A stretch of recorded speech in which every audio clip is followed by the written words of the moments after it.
Soyez les bienvenus dans votre rendez-vous quotidien avec l'information. C'est un plaisir de vous retrouver pour voir ensemble les faits marquants de ce dimanche dont voici le sommaire. La Guinée au cœur des enjeux numériques mondiaux. Genève accueille le premier forum francophone sur la gouvernance du numérique et de l'intelligence artificielle. Rose Pola Prismo porte la voix du pays entre panel, plaidoyer et rencontres stratégiques. L'élite de demain se prépare à Dalaba, des classes préparatoires aux grandes écoles pour forger l'excellence académique guinéenne. Un projet structurant, reflet de la vision du général Mamadi Doumbouya. Simandou Academy, un tremplin vers un avenir porté par le savoir.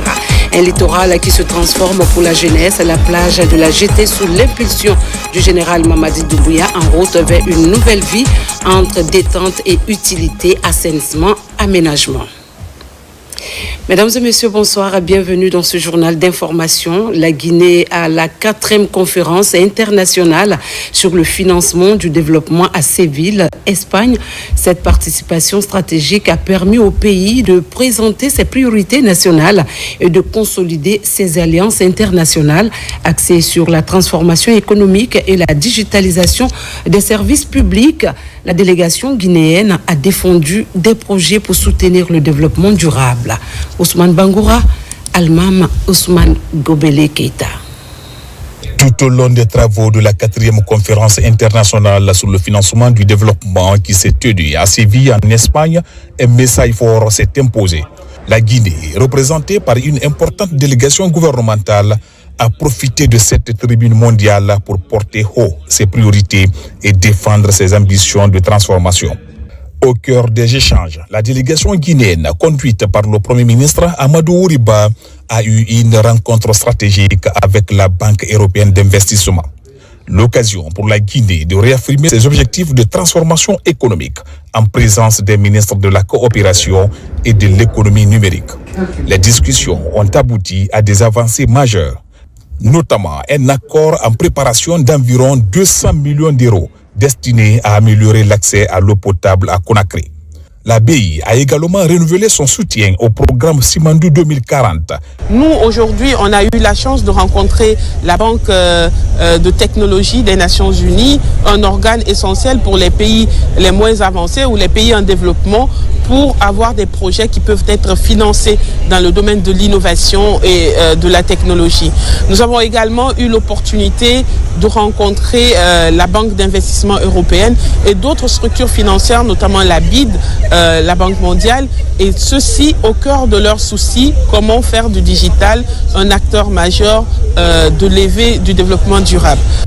Toujours dans ce thé-là, la délégation guinéenne a également échangé avec la Banque de technologie des Nations Unies. Cette institution s'est engagée à accompagner la Guinée dans la mise en place d'un vaste programme de connectivité des territoires. L'accent sera mis sur l'éducation et l'agriculture. We were delighted to meet His Excellency the Prime Minister and the Honorable Minister. Je salue la vision du gouvernement guinéen en matière d'innovation technologique et de transformation digitale. Les échanges ont porté sur une future collaboration dans les secteurs clés tels que l'agriculture, le soutien aux PME et l'identification des priorités de développement. L'objectif commun est d'accélérer le développement de la Guinée grâce à la technologie, à la science et à l'innovation. La transformation numérique a également été au centre des discussions. La Guinée, à travers le ministre du Budget, a partagé les résultats des réformes engagées dans le domaine fiscal grâce aux outils digitaux. Ces efforts ont permis une progression remarquable des recettes publiques, avec une hausse de 35% enregistrée. Il faut trouver de nouvelles pistes. Ces nouvelles pistes, c'est réellement appeler à plus de dialogue avec les agences de notation, comme ce que nous sommes en train de faire en Guinée actuellement, en les faisant venir la Guinée et leur exprimer nos vœux, nos souhaits, mais aussi leur faire connaître ce que c'est que la République de Guinée. Et c'est ce que nous avons fait à travers l'invitation qu'on a faite à Standard & Poor's et avant lui à Fitch Ratings. Et tout ceci participe à un ensemble cohérent de mise en place du programme Simandou 2040. La Guinée a pleinement marqué sa présence à cette conférence. comme les 164 pays participants. Elle a adhéré à la plateforme de Séville, un cadre qui encourage la mobilisation des ressources internes, la lutte contre la corruption et la digitalisation des économies pour un développement durable et inclusif.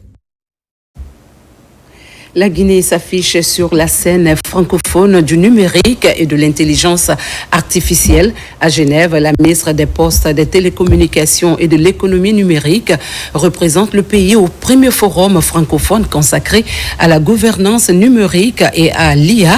En marge de la rencontre, Rose Paula Prismon a échangé avec la secrétaire générale de l'Union internationale des télécommunications avant d'animer un panel axé sur les enjeux de l'intelligence artificielle dans un contexte guinéen en pleine mutation numérique. Amadou Touré. Dans le cadre de sa participation au premier forum francophone sur la gouvernance du numérique et de l'intelligence artificielle tenu en Suisse, la Guinée est représentée par sa ministre des Postes, des Télécommunications et de l'économie numérique. Ici, à Genève, Rose Paula Prismon a eu tout d'abord cette audience avec la secrétaire générale de l'Union internationale des télécommunications. Un tête-à-tête qui a permis aux deux parties de passer en revue l'ensemble des préoccupations liées au domaine des télécommunications. On a discuté l'excellent progrès à expliquer au niveau du développement de l'infrastructure digitale. Je suis très contente de voir ce progrès. Juste après cette audience, en prenant part au forum, la ministre Rose Paula Prismon a animé un panel sur la gouvernance numérique et de l'intelligence artificielle dans un contexte guinéen marqué par la floraison des réseaux sociaux, des médias numériques et l'intérêt sans cesse croissant d'un public à ces nouveaux canaux d'information. En termes de gouvernance, quand on vient sur un forum comme la francophonie, c'est de penser cela. Et que cette gouvernance aussi, on a aujourd'hui le pacte du numérique mondial. Et ce pacte du numérique mondial, il faut rappeler quand même qu'il y a un certain rapport de force qui se font, parce que ce sont des rapports diplomatiques qui nous permettent d'aller là. Et l'UIT aussi a été quand même depuis des années instigateur de cette gouvernance. Ce forum de la francophonie sur la gouvernance du numérique se veut un espace stratégique de dialogue, de coordination et de mobilisation dans le domaine du numérique et de l'intelligence artificielle. Retour au pays, à Dalaba, une nouvelle ère s'ouvre pour l'excellence académique. Les classes préparatoires aux grandes écoles y ont été officiellement inaugurées en présence des autorités éducatives. Cette initiative portée par le général Mamadi Doumbouya dans le cadre du programme Simandou 2040 s'inscrit dans la valorisation du capital humain. À travers Simandou Academy, la Guinée investit dans le savoir pour former les compétences de demain. Suivez le reportage d'Oumar Bari. Le ministre de l'Enseignement supérieur, de la Recherche scientifique et de l'Innovation, Alpha Bakar Bari, a procédé ce samedi 5 juillet 2025 à l'inauguration officielle des classes préparatoires aux grandes écoles CPGE dans le district de Sebouri, sous-préfecture de Miti, dans la préfecture de Dalaba. Cette cérémonie solennelle a réuni plusieurs personnalités de premier plan, dont le ministre de la Sécurité et de la Protection civile, le général Bassir Diallo, le conseiller du chef de l'État en charge des infrastructures Yaya Sow, des cadres de l'enseignement supérieur, des autorités administratives locales, des sages et notables de Dalaba, ainsi que de nombreuses figures institutionnelles et militaires. Conformément aux orientations stratégiques de son Excellence le général Mamadi Doumbouya, cette inauguration marque l'aboutissement d'un projet emblématique inscrit dans la dynamique du renforcement et de valorisation du capital humain, pilier central du programme Simandou 2040, à travers l'initiative Simandou Academy. Simandou Academy est une initiative ambitieuse du programme Simandou 2040, dédiée à l'excellence éducative, portée par une vision claire articulée autour de 3 objectifs fondamentaux pour répondre à notre besoin du capital humain. Il s'agit de promouvoir l'excellence dans l'éducation, la recherche et l'innovation en République de Guinée à travers la création d'établissements de référence à l'image du Britannique militaire, de concevoir et bâtir des infrastructures éducatives de dernière génération répondant aux standards internationaux d'une éducation de qualité, de tisser des liens avec les meilleures écoles et universités à travers le monde pour garantir une formation de haut niveau, ouverte sur le monde et ancrée dans les réalités guinéennes. Ce moment solennel ne se résume pas à une simple cérémonie d'ouverture, il incarne une vision ambitieuse, le fruit d'un engagement collectif et la preuve tangible qu'avec de la détermination, de la rigueur et une foi inébranlable en notre jeunesse, la Guinée peut réaliser des prouesses. Ce projet des CPG de là-bas puise ses racines, vous le savez, dans la vision éclairée de son Excellence, Monsieur le Président de la République, le général d'armée Mamadi Doumbouya, qui a érigé l'éducation en pilier central de la refondation nationale engagée depuis le 5 septembre 2021. Depuis donc cette date historique, notre pays a amorcé une transformation profonde dans tous les secteurs. Les avancées notables de notre système éducatif témoignent éloquemment de cette dynamique. Une Guinée forte, souveraine et moderne ne saurait donc émerger sans une élite intellectuelle, compétente, innovante et profondément ancrée dans nos réalités nationales. S'inscrit également parfaitement dans la stratégie nationale Simandou 2040 pour l'excellence académique, visant à positionner notre pays comme un hub de formation scientifique et technologique de référence en Afrique de l'Ouest à travers le méga projet Simandou Academy. Je voudrais à cet instant rendre hommage à tous ceux qui ont travaillé dans ce projet. Les CPGE ne constituent pas simplement une école préparatoire aux études d'ingénieurs. Elle représente une promesse tenue de façon solennelle faite à notre jeunesse, celle d'accéder sur le sol guinéen aux mêmes opportunités d'excellence, d'épanouissement et de réussite dans tous les grands pôles du savoir internationaux. Les classes préparatoires de Dalaba, inaugurées ce jour répondant aux standards internationaux, visent à renforcer l'excellence académique dans le système éducatif guinéen. Elles accueilleront les meilleurs élèves du pays, sélectionnés sur la base d'un concours extrêmement rigoureux afin de les préparer au concours d'entrée dans les grandes écoles d'ingénieurs, de commerce et d'administration en Guinée, dans la sous-région et à l'international. Les étudiants bénéficieront également d'une formation à la rigueur et à la discipline, encadrée par le colonel Elhaj Bababari du groupement des forces spéciales. Les étudiants que vous voyez, à savoir la première et la deuxième promotion, ont passé dans le même modèle d'immersion.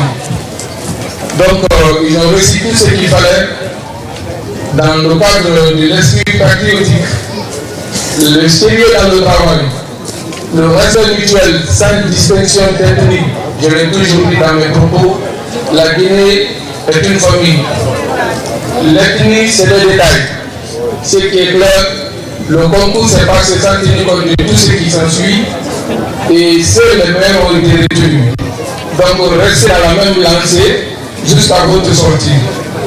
Et ceux qui auront la chance d'aller à l'étranger pour les cours, mettez en tête que l'État a investi pour vous. On s'est sacrifié, donc allez vous former et revenez à la maison. Nous vous attendons. Dans son discours, le ministre Alpha Bakar Bari a souligné que cette initiative s'inscrit dans un vaste programme de modernisation de l'enseignement supérieur impulsé par le chef de l'État. Il a salué l'engagement personnel du président de la République, son Excellence le général Mamadi Doumbouya, en faveur du développement du capital humain et de la promotion du mérite par l'instauration d'une culture de l'excellence. La première marque du président, c'était, oui, nous créons des classes préparatoires aux grandes écoles. Et si on pensait aussi à créer de grandes écoles dans notre pays? Et c'est ainsi que nous avons entamé très rapidement non seulement la rénovation des programmes, mais aussi des infrastructures ainsi que du processus d'accession aux grandes écoles d'ingénieurs de notre pays. Et ce processus va prendre fin cet été et nous allons produire les résultats à la fin de ce processus afin que l'Institut de Mamou, l'Institut de Dalaba, l'Institut Polytechnique de Conakry, l'Institut de Bokeh, l'Institut de Farana et bien d'autres écoles qui sont en ce moment en projet puisse accueillir des étudiants prêts. Le président a estimé que pour cela aussi, il fallait préparer les enfants dès le départ et donc mettre en place un système qui puisse permettre à ces étudiants, avant d'arriver au CPGE, d'avoir les armes nécessaires. Il a instruit récemment de mettre en place des lycées d'excellence. Dans ces lycées d'excellence, nous allons également permettre aux étudiants talentueux venant de toutes les familles de Guinée et de toutes les préfectures de Guinée venir se préparer à avoir accès au CPGE. Nous avons 37 ou un peu plus de jeunes Guinéens ici aujourd'hui qui sont de cette école. Ils ont la chance d'être talentueux. Mais beaucoup d'élèves dans les lycées de Guinée ont aussi le même talent. Ils doivent développer ces talents pour avoir accès à ce parcours. Parce que la conviction profonde du président de la République, c'est que l'école devrait être un ascenseur social. Quelqu'un venant de familles modestes devrait pouvoir inverser la tendance en s'appliquant, en se développant et en ayant accès à des écoles que la République aura développées afin d'être au sommet de son développement et surtout s'exprimer dans sa globalité. Les classes préparatoires aux grandes écoles qui sont un établissement public d'excellence initié par son Excellence Monsieur le Président de la République, le général Mamadi Doumbouya, pour renforcer les capacités et les conditions de développement économique et social de la République de Guinée. C'est un établissement d'excellence qui va servir de passerelle entre le lycée et les grandes écoles dans le monde, que ce soit en Afrique ou en Europe. Donc pour cela, je dirais que le président Mamadi Doumbouya est un lauréat de développement du capital humain. Et c'est le capital humain qui fait le développement, qui fait la croissance, qui permet de lutter contre la pauvreté dans les meilleures conditions. La cérémonie s'est poursuivie par une visite guidée des installations, salles de classe modernes, laboratoires de recherche de pointe, dortoirs, espaces administratifs, etc. Les autorités locales, partenaires éducatifs et représentants des étudiants ont unanimement exprimé leur satisfaction et leur détermination à faire de cet établissement une référence nationale et régionale. Les étudiants admis au CPGE ont exprimé leur gratitude et leur fierté de faire partie d'un programme qui vise à former l'élite guinéenne de demain. Cela me procure de la joie de voir que je fais partie de cette élite que nous sommes aujourd'hui. C'est pas parce que nous sommes plus intelligents que les autres, mais nous avons osé tenter notre chance lors des concours pour venir ici.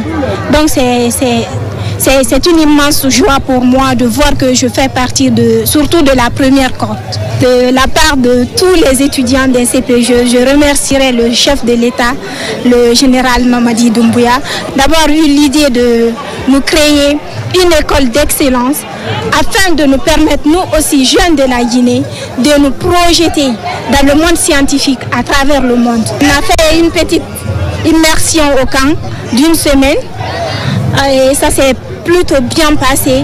On nous a initiés surtout sur le leadership, l'amour de la patrie, la cohésion, l'entraide, surtout qu'on s'aide entre nous et on nous a aussi ouvert les yeux que la Guinée, c'est pour nous. Et la Guinée, c'est une famille. Il n'y a pas à dire je suis Peul, je suis Soussou, forestier. C'est une grande opportunité qu'on nous a offerte d'être parmi ceux qui font partie de l'élite de Guinée. Et c'est vraiment une chance pour tous ceux qui accèdent à cette école de s'ouvrir à l'international, donc au reste du monde. Avant d'intégrer les classes préparatoires aux grandes écoles de Dalaba, j'avais des projets. Ma passion pour l'ingénierie m'a poussé à vraiment m'intéresser aux écoles de l'international. Et les CPGE de Guinée m'ont offert l'occasion d'accéder justement à ces grandes écoles qui offrent une formation dans les domaines que j'aime, notamment en robotique et en nouvelles industries. Je remercie déjà tous ceux qui ont participé à l'édification de cette institution. C'est vraiment un honneur pour nous, une remerciement du fond du cœur qui m'a permis d'être là aujourd'hui et de pouvoir participer à l'édification d'une Guinée meilleure. Je remercie le président de la République ainsi que tous ses collaborateurs, ainsi que tous aussi ceux qui ont œuvré afin que cette institution prenne naissance ici. Nous avons suivi 2 années de classe préparatoire intense, rigoureuse, et surtout formatrice. À l'issue de ces 2 préparations, j'ai passé les concours pour accéder aux classes, aux écoles d'ingénieurs et je suis admis pour l'école des ingénieurs de la ville de Paris pour la rentrée prochaine. C'est un sentiment de fierté, c'est-à-dire parti tout bas, petit. Aujourd'hui, c'est un sentiment de fierté et de joie qui m'anime. Je suis surtout fier de mon pays et du ministère de l'Enseignement supérieur qui a pu nous accompagner durant ces 2 années et que nous espérons qu'il nous accompagnera pour la suite de notre formation, c'est-à-dire en cycle ingénieur. J'inviterai mes camarades ou petits frères qui ont fait par exemple le bac cette année à beaucoup s'intéresser à la formation des classes préparatoires et à surtout rester à Dalaba pour suivre leur formation. Ils auront beaucoup d'opportunités comme nos camarades qui y sont restés en bénéficient déjà. En clôture, le ministre Alpha Bakar Bari et le conseiller Yaya Sow ont procédé à la pose de la première pierre des travaux de construction de la direction générale de l'Institut supérieur des sciences et de médecine vétérinaire de Dalaba, une infrastructure stratégique pour la mise en place d'un écosystème intégré d'enseignement supérieur d'excellence. L'inauguration des classes préparatoires aux grandes écoles CPGE de Dalaba à Moine-Guinée marque une étape cruciale dans la transformation qualitative de l'enseignement supérieur en Guinée.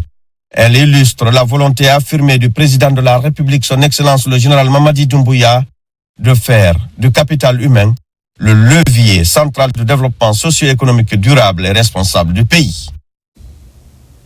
Direction d'Inguiraye où l'Union nationale des orpailleurs de Guinée inaugure son siège, un bâtiment moderne équipé de plusieurs bureaux et salles de réunion conçus pour renforcer la coordination et améliorer les pratiques d'extraction. Cette nouvelle structure ouvre une nouvelle page pour la corporation au service des orpailleurs et de leur professionnalisation. Mamadou Alpha Baldé, reportage. Dans la dynamique des réformes profondes engagées dans le secteur de l'orpaillage traditionnel, l'Union nationale des orpailleurs de Guinée se pose comme l'un des principaux acteurs. À Dinguiraye, zone aurifère par excellence, l'UNOG ne disposait jusque-là d'aucun siège digne de nom. C'est désormais chose faite. Ce bâtiment flambant neuf, entièrement équipé, est le tout nouveau siège de l'organisation dans la cité de la Joumartal. L'objectif de notre présidente Elasiane Koïta est de doter toutes les antennes préfectorales de l'UNOG d'un siège pour améliorer les conditions de travail de celles-ci et aussi garantir aux orpailleurs un environnement sécurisé en choisissant Dinguiraye comme ville pilote de cet ambitieux projet. Avec l'inauguration de ce nouveau siège, l'UNOG entend ainsi favoriser une meilleure coordination de ses activités dans la zone et œuvrer pour une exploitation durable tournée vers des pratiques peu dangereuses pour les hommes et l'environnement. À partir du moment que nous avons un bureau national ici, permettra de sensibiliser la population à éviter à faire l'exploitation artisanale pendant les saisons pluvieuses. Le nouvel édifice est un symbole fort de l'organisation, de la planification et du respect des règles qui gouvernent notre secteur artisanal de l'exploitation minière. Il constitue un espace dédié à la coordination, à la formation et au suivi de nos orpailleurs. Après la coupure du cordon inaugural et la visite des locaux, la lecture du Saint-Coran, des prières et bénédictions pour la paix, l'unité et la cohésion entre les Guinéens ont marqué la dernière étape de cette journée qui marque ainsi un nouveau départ pour l'orpaillage traditionnel à Dinguiraye. Le Lions Club de Guinée et le ministère de la Santé, à travers le CHU Donka, unissent leurs efforts pour lutter contre les maladies bucco-dentaires, des équipements pour les hôpitaux éloignés, la création de cabinets dentaires en zone rurale et la formation du personnel sont au cœur de cette initiative. Depuis le centre de référence en odontostomatologie de Donka, des spécialistes se mobilisent pour rapprocher les soins des populations. Tcherno Ousmane Diallo. Parmi les services qui ont profondément été transformés au CHU Donka figure le service d'odontostomatologie. À partir de l'expérience capitalisée ici ces 3 dernières années, une stratégie est en cours pour améliorer la santé bucco-dentaire à travers tout le pays. Le Lions Club de Guinée accompagne la vision avec des équipements modernes mis à disposition. Ces équipements qui sont venus, ce n'est pas seulement pour Conakry, mais certains seront à l'intérieur du pays et cela permettra de rapprocher les soins à la communauté. Souvent, l'odontostomatologie, le cabinet dentaire est un tabou pour les gens. Souvent, on n'a pas envie d'aller, mais je suis rassuré que si les équipements qui sont là, la compétence est là, les gens viendront facilement pour éviter les différentes pathologies que nous rencontrons très souvent au niveau de l'hôpital national d'Onka. Selon l'OMS, les maladies bucco-dentaires sont les maladies les plus répandues à travers le monde, avec plus de 3 milliards de personnes qui en souffrent, d'où l'engagement du Lions Club à investir dans la prévention et la prise en charge aux côtés des États. Depuis que le Lions Club existe, nous avons toujours travaillé avec le ministère de la Santé et nous avons les portes grandement ouvertes et ils nous accompagnent de la meilleure des façons. Merci aux autorités guinéennes de nous permettre de travailler dans la paix et dans la cohésion nationale. L'hôpital national de Donka est aligné sur les volontés du président et du ministre de la Santé afin de déployer les services de santé dans l'ensemble des régions.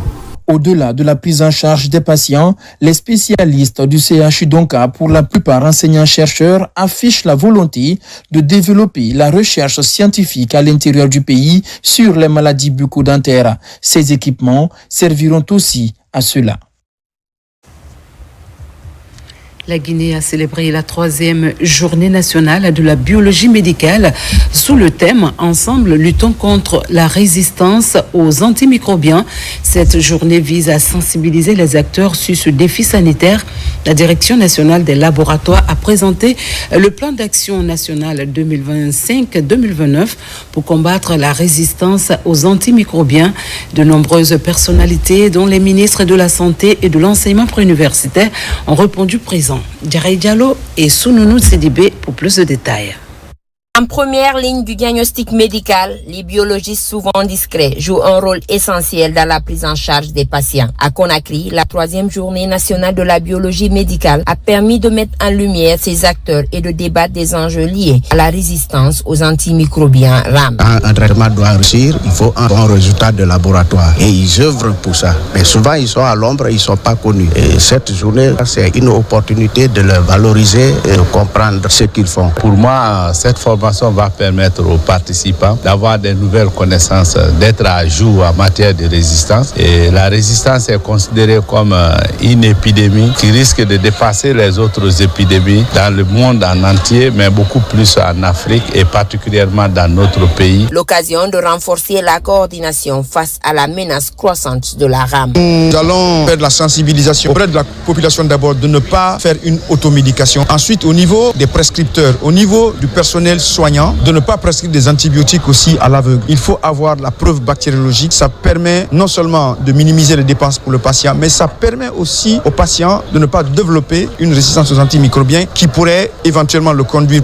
à des complications contre lesquelles nous n'aurons aucune ressource. Grâce au leadership national et à l'appui des partenaires techniques et financiers, nous avons enregistré des progrès notables en matière d'accès, de qualité et de performance des services de biologie médicale sur l'ensemble du territoire national. Dans les stands d'exposition, les innovations technologiques ont été mises en avant. Cet événement rappelle l'importance de la biologie médicale dans la prévention, le diagnostic et la surveillance des maladies. Il sert aussi de plaidoyer pour davantage d'investissements afin de garantir des soins de qualité basés sur des résultats fiables. codage robotique et intelligence artificielle, la jeunesse guinéenne se forme aux technologies de demain. À Conakry, la 3e édition d'une compétition a réuni de nombreux enfants autour du thème jeunesse, innovation et technologie pour un avenir durable. Les jeunes participants ont présenté leurs créations innovantes. Plusieurs d'entre eux ont été récompensés par les organisateurs.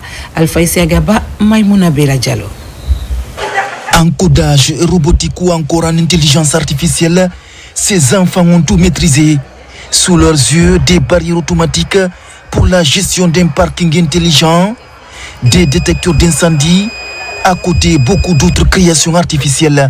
C'est la clôture de la compétition après 9 longs mois de formation. Le projet que vous voyez sous vos yeux est une barrière automatique. Ce n'est pas n'importe quelle barrière. Elle est conçue pour fonctionner de manière entièrement autonome. Voici comment ça fonctionne. Quand il y a une présence qui est détectée, la barrière se lève automatiquement. Nous avons le capteur ultra sonore et visuel. Vous voyez, en même temps que la barrière se lève automatiquement, les LED vertes s'allument et le buzzer retentit. Et nous avons aussi la fermeture. Si aucune présence n'est détectée, alors la barrière se referme automatiquement. Vous avez deux machines devant vous qui jouent deux rôles ici presque identiques.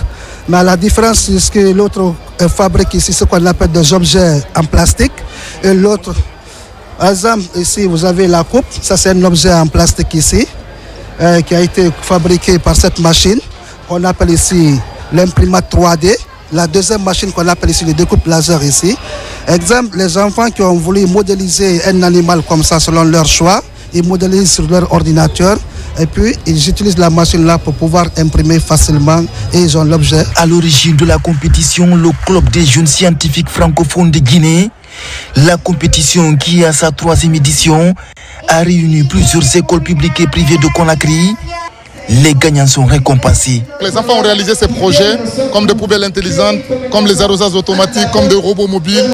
Et ils ont réalisé ces projets. Aujourd'hui, c'est l'occasion de cette journée de présenter les projets réalisés, de présenter ensemble avec les parents, avec les responsables, avec l'État, la vision que nous incarnons. Déjà, ces jeunes développeurs ont représenté la Guinée dans plusieurs pays avec de nombreux prix à la maison.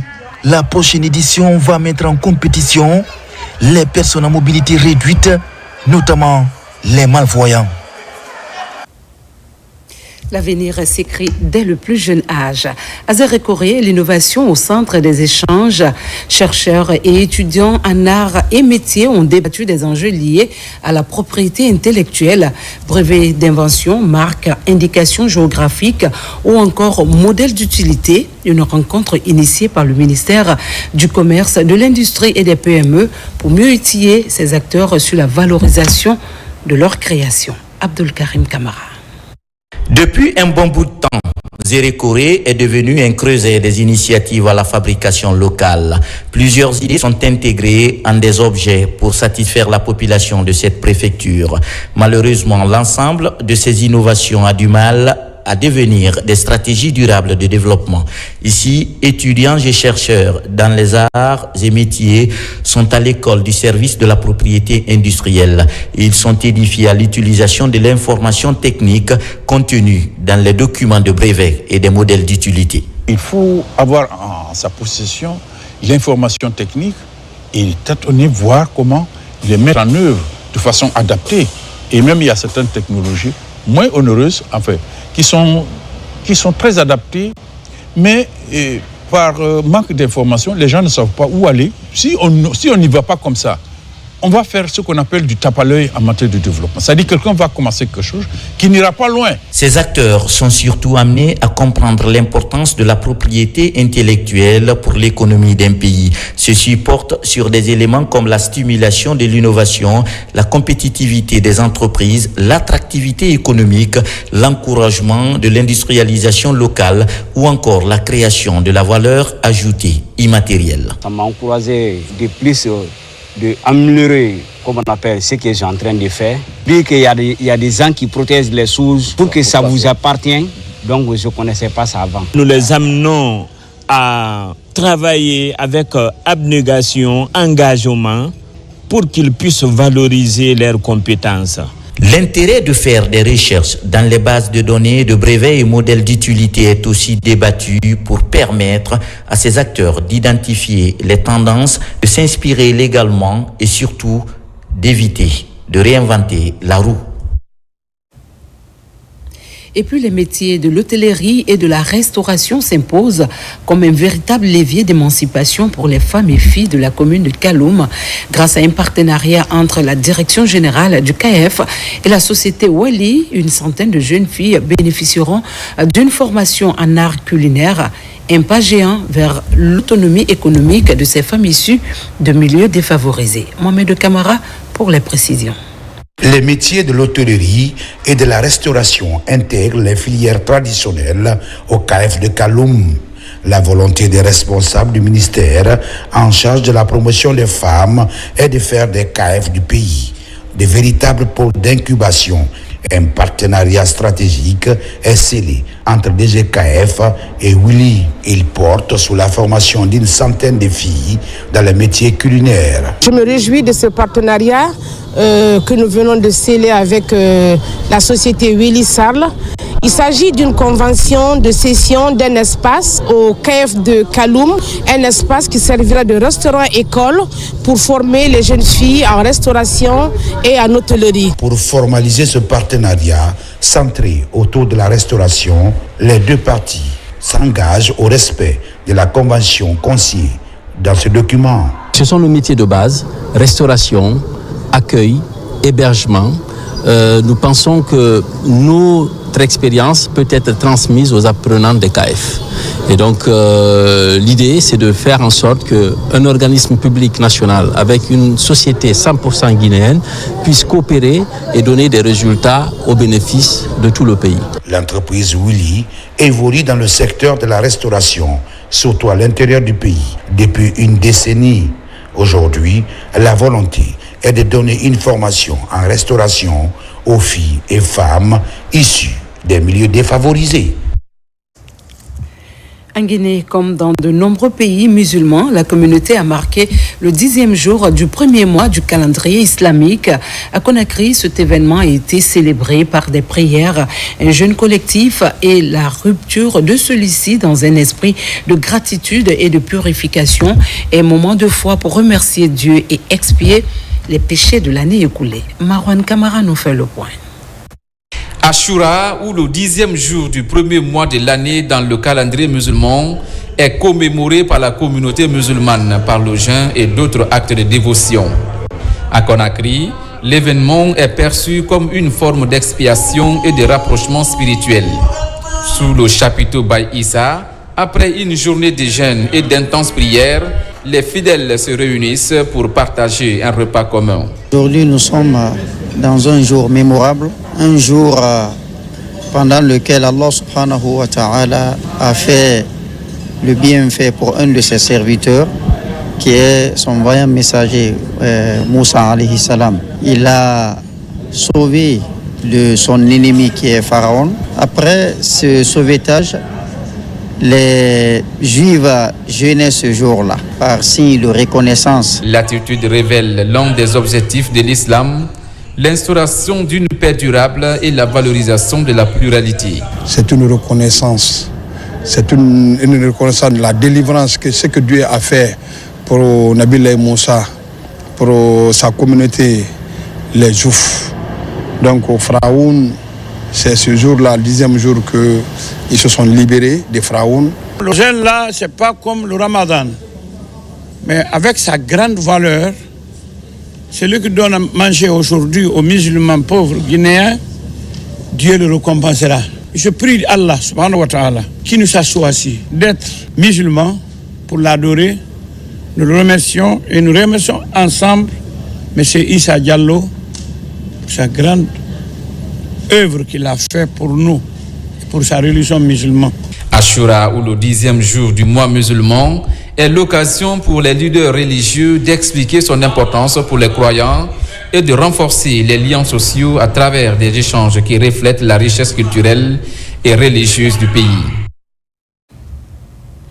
Dans les hauts plateaux du parc de Kounoukan, à Forêt-Caria, le Centre d'études et de coopération internationale réunit chercheurs et acteurs de l'environnement. L'objectif, trouver des solutions pour préserver la biodiversité, notamment grâce aux pièges malais installés à Moussaïa. Cette initiative s'inscrit dans un projet d'adaptation au changement climatique basé sur la nature. Moussa Bangoura. C'est une journée de partage d'expériences sur la recherche en matière de biodiversité dans les zones d'intervention du projet NBS Forêt guinéenne à Forêt-Caria et Kindia. Les études sont axées sur les espèces animales et végétales qui vivent dans ces deux localités en vue de les reconstituer pour mieux préserver la faune et la flore de ces forêts. Depuis 6 mois, ça se passe extrêmement bien puisqu'on a pu impliquer les communautés locales autour de la réserve de Kounoukan pour faire des collectes d'insectes notamment, pour avoir une meilleure compréhension de la biodiversité. Et puis on génère énormément de données qui vont être publiques et qui vont être utilisées par les différents partenaires de la recherche ou privés. Et c'est un écosystème avec ces forêts guinéennes qui est très important, très riche. Autre facette de la rencontre, la présentation des activités liées aux pièges malaises installés à Moussaïa et au niveau des paysages des hauts plateaux du parc de Kounoukan à Forêt-Caria. Un dispositif installé il y a plus d'1 an. Les résultats de toutes ces collectes-là maintenant vont être transportés dans des laboratoires spécialisés au Canada, dont les échantillons vont être analysés et les résultats partagés avec les centres de recherche du pays, avec les ministères sectoriels qui sont concernés et qui pourraient utiliser ces résultats-là dans le cadre de l'installation de l'alimentation de la base de données génétiques dans le pays. Cette assise se situe dans la mise en œuvre du projet d'adaptation climatique basé sur la nature dans les forêts guinéennes. La coordination est assurée par le Centre d'études et de coopération internationale en collaboration avec ses partenaires. Cap sur Kamikolo dans la région de Boké, chez un passionné de l'agriculture. Eladja Karamba Girassi a cultivé cette année 300 hectares de riz. Plusieurs variétés poussent déjà sur cette terre. Son but, soutenir le programme national d'autosuffisance alimentaire et contribuer à la lutte contre le chômage dans sa région. Younousa Tawel Kamara nous en dit plus. Le début de la saison pluvieuse annonce toujours le démarrage effectif des activités agricoles. C'est le cas ici, dans cette vaste plaine de Kamikolo, préfecture de Boké, où Eladja Karamba Girassi a réalisé plus de 300 hectares de riz. Cette année, en plus des variétés qu'il a l'habitude de cultiver, ce paysan leader expérimente également de nouvelles variétés dans cette plaine. J'ai fait 350 hectares de riz. Il y a plusieurs qualités. Il y a des Djoukeme, il y a Mbintia, il y a Kaulaka. Cette année, j'ai commandé une semence à Frana. Dans ce champ, l'emploi est créé pour les citoyens de la contrée. Si les femmes transportent de l'eau pour mélanger les produits agricoles comme des herbicides, les hommes, quant à eux, s'occupent de la pulvérisation du champ. Des activités champêtres leur permettant de subvenir aux besoins familiaux. Moi, mélanger ma FIFA, moi, produit de moi, ça fait FIFA. Nous mélangeons ces produits d'abord avant de commencer la pulvérisation du champ. Nous faisons 2 tours. Le premier, on le fait avant que le riz ne commence à pousser. Le deuxième tour, c'est quelques semaines après. Une manière de lutter contre les herbes. Ce travail nous aide beaucoup. Nous faisons ça pour soutenir nos enfants qui étudient. Chaque fin de mois, nous sommes payés. J'invite toutes les femmes d'en faire autant pour lutter contre le chômage. De l'autre côté de la plaine, ce amoureux de la terre de Boké a également mis en valeur un champ de manioc et une bananeraie. Une manière d'élargir son champ d'action pour mieux contribuer à l'autosuffisance alimentaire dans le pays. Toujours à l'intérieur du pays, développement communautaire au cœur du district de Brissa, dans la commune urbaine de Farana. Plus de 32 km de pistes rurales reprofilées et un centre de santé moderne marquent un tournant pour les habitants. Une initiative portée par un fils du terroir qui traduit son attachement à sa terre natale à travers des actions concrètes. En retour, les villages de la localité lui ont réservé un accueil des plus chaleureux. Ibrahima Oulé Fofana. Dans le 140, l'ambiance était à la fête. De Farana jusqu'à Brissa, les populations se sont mobilisées pour accueillir El Hadj Makan Oulari, une liesse populaire pour célébrer le reprofilage des 32 km de pistes reliant Congo-Faya à Walia en passant par Brissa. Autre symbole fort de cet élan de développement, le centre de santé moderne déjà opérationnel est au cœur des remerciements adressés à son initiateur en reconnaissance de son impact sur la couverture sanitaire locale. Nous avions toujours souhaité la réalisation de cette route, mais il a fallu l'implication d'un puisse comme El Hadj Makandi Oulari. Cette grandiose mobilisation symbolise votre joie suite à la prise en charge de l'une de vos principales préoccupations, le reprofilage de cette piste rurale longue de 32 km. Cette route nationale RN29 réalisée par Marc Entreprise pour rendre facile le transport. Avant, les patients souffraient énormément ici à Brissa par manque de centre de santé. Pendant la période de pluie, les gens souffraient énormément par manque de route. C'est compte du ministère des Infrastructures et Travaux Publics. C'est la route nationale RN29 et une longueur totale de 30 km avec un pont 15 dallo. Le délai d'exécution, c'est pour 7 mois. À la date d'aujourd'hui, nous sommes à peu près au PK9 sur le dégagement. À Brissa, toutes les couches sociales ont pris part à l'événement. Les chasseurs massivement mobilisés ont réaffirmé leur soutien aux actions de refondation. Sages et religieux ont quant à eux prié pour la paix, la stabilité et le progrès en Guinée. Le président Mamadi Doumbouya continue de privilégier les espaces dédiés à la jeunesse.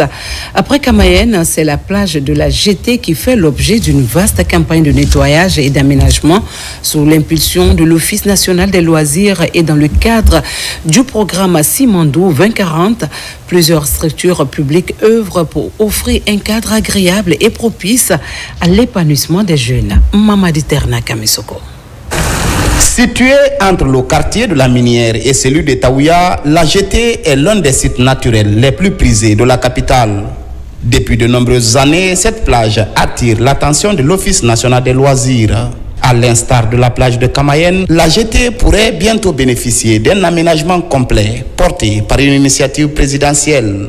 En prélude aux travaux, une vaste campagne d'assainissement général a été lancée sur le site. Aujourd'hui, nous avons cette opportunité avec la première initiative présidentielle qu'on a mis en œuvre, qui est la plage de Kamayenne, que tout le monde voit aujourd'hui. Elle était aussi sale que celle-ci, mais aujourd'hui, c'est dans la même vision des initiatives présidentielles et de la vision Simandou 2040 d'offrir des loisirs sains et sécurisés aux populations guinéennes que nous avons initié cette activité-là. L'aménagement de la plage de la Jetée mobilise plusieurs entités, notamment les mairies de Ratoma et Dixine, la direction de l'aménagement du territoire et de l'urbanisme d'Atu, la Géroute, l'ANSP, ainsi que l'Office national des loisirs. Cette synergie d'action est aujourd'hui renforcée par l'implication des Baou, un des partenaires du projet minier Simandou. Ici, nous avons analysé, ça doit être une plage très belle pour les citoyens, pour les habitantes qu'on a créées. Vu que le Baou souhaite avoir un développement pendant des décennies avec le projet Simandou ici en Guinée. Nous sommes heureux de savoir que la partie jetée de la plage qui est aux côtés de la commune de Dixine et Bogoni aux côtés de la commune de Ratoma, désormais, qui sont des plages sœurs, vont être aménagées par le pouvoir central et permettre à la collectivité d'en tirer profit. Offrir à la jeunesse guinéenne des espaces de détente et d'épanouissement constitue une priorité pour le président de la République, le général Mamadi Doumbouya. Cette ambition se concrétise à travers plusieurs projets d'envergure lancés à Conakry sous l'impulsion de l'Office national des loisirs. Parlons encore du leadership du chef de l'État, cette fois raconté à travers les pages d'un livre. Au centre islamique de Donka s'est déroulée la cérémonie de dédicace de l'ouvrage général Mamadi Doumbouya, un patriote engagé. Un récit signé Dr Souleymane Cissé, enseignant-chercheur, qui met en lumière les efforts du président général Mamadi Doumbouya en matière de gouvernance et de réforme en Guinée. C'est un reportage de Mikini Moussa Kamara et Abdoulaye Diallo. Général Mamadi Doumbouya, un patriote engagé. C'est le titre d'un ouvrage qui vient de paraître dans les rayons de la maison d'édition guinéenne Makougi. Cet ouvrage de 165 pages explique la teneur de multiples actions de développement entreprises par le chef de l'exécutif guinéen.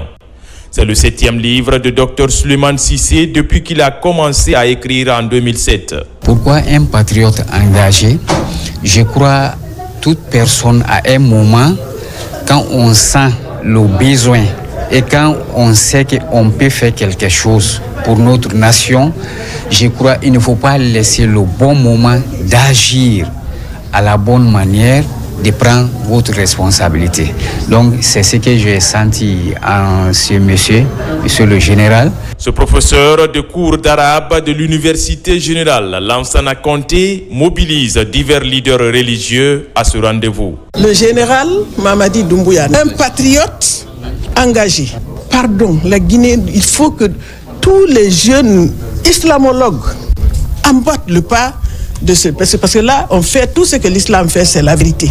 Nous avons été ébahis par la clairvoyance dans l'explication des exploits que le président de la République porte et les objectifs qu'il s'est fixés pour le développement socio-économique de notre pays qui sont ressortis dans ce livre. Donc nous saluons le courage et la formation de l'auteur. Le contenu de cet ouvrage sera vulgarisé dans les écoles coraniques, les milieux scientifiques et religieux, pour expliquer les engagements d'un homme d'État qui œuvre en permanence pour changer positivement le train de vie des Guinéens. Et pour finir, le sport comme langage universel, porteur de valeurs et d'unité. Ce week-end, le collectif Un pour tous, tous pour un a réuni jeunes, anciennes gloires du CELI national et personnes en situation de handicap autour d'une même passion, une compétition inclusive où le terrain devient un espace d'égalité, de partage et de dépassement de soi. Souleymane Kamara.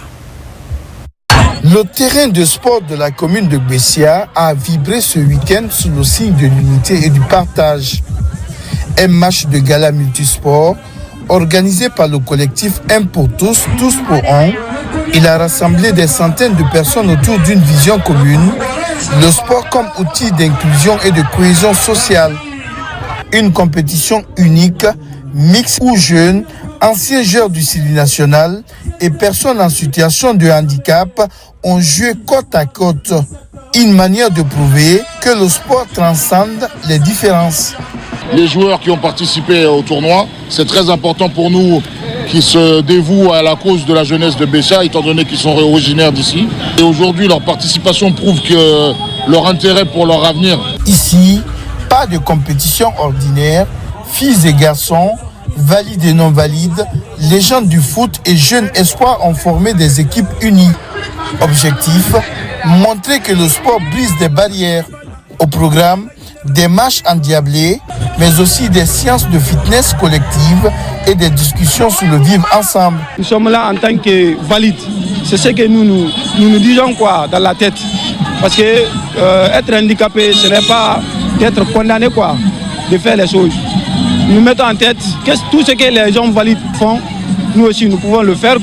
À Bessia, le sport a une nouvelle fois prouvé qu'il était bien plus qu'un jeu. Ici, le score final importait peu, car le vrai trophée, c'était cette solidarité retrouvée. Ce type de sport qu'on appelle fitness, aérobique, c'est un sport rassembleur qui permet de rassembler tout le monde. et ça permet de créer le réseautage, la fraternité. Aujourd'hui, je suis fier de dire qu'il y a pratiquement 15 quartiers qui suivent, un pour tous pour un. Et tout ça, c'est parce qu'ils adhèrent au président, le général Mamadi Doumbouya. Tout ça parce qu'ils se disent qu'il est jeune, c'est un sportif. Aujourd'hui, on aura le football, on aura de la fitness. Par cette action, le collectif M pour tous, tous pour un, réaffirme que le sport est un outil d'éducation, de cohésion et de transformation sociale. C'est la fin de cette édition. Merci de votre fidélité. Restons unis, engagés et confiants à l'avenir de notre pays. La Guinée, notre paradis, terre de richesse et d'innovation, mérite le meilleur de chacun de nous. Bonne soirée à toutes et à tous et à très bientôt pour une nouvelle édition.